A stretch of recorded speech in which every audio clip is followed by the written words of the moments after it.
Welcome. In this lesson we're going to take a large data set and turn it into a usable table. So you've downloaded and opened up your data set and you see the data in here. There's a couple of ways that you can convert it. Notice you can format it as a table, but a quicker, easier way to do it is go ahead and click the first cell of the data set. Scroll down to the bottom of the table. In this case it's a pretty large data set. We have 475 rows.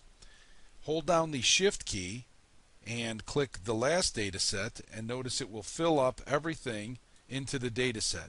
Now we can go up here to click Format as a Table or hit Ctrl T, and notice this will give us the cells. Now if we don't click this where it says My Table has headers, this won't be headers. It'll add another row to it. So we want to make sure that that is clicked, that there's a check error here. And now notice that we have our data set. I'll scroll in a little bit.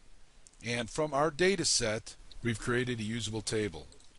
Okay, so this table has been created, and maybe now we want to start to edit some of it. So notice once the table has been created, we can click each one of these drop downs and decide what we would like to keep in the table for organization. So maybe we only want everyone from 1971. So if we click that, we only have one person. It was bad choice, but so we'll add 1970 and 69 as well.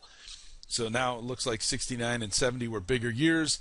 The table data is still there. It's just not visible because we did not choose anything. We decide what we'd like to choose out of it. Also, let's say we wanted to format. We don't really like this. Notice that when we click this cell, it says it's custom.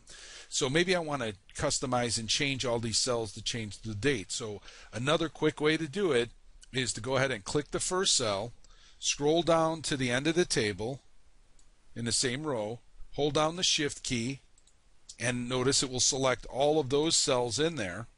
Then I will go up here to our date, and we're going to customize the date in here. So I'm going to go under More Number Formulas, click Date. There's a couple of ways you could get in there, but that's just the fastest. Go ahead and scroll down, and let's say we want it to read this way, March 14th. So notice we can't see everything now, and you'll see this happen a lot of times in Excel. All it means is the information's there and we're not able to see it.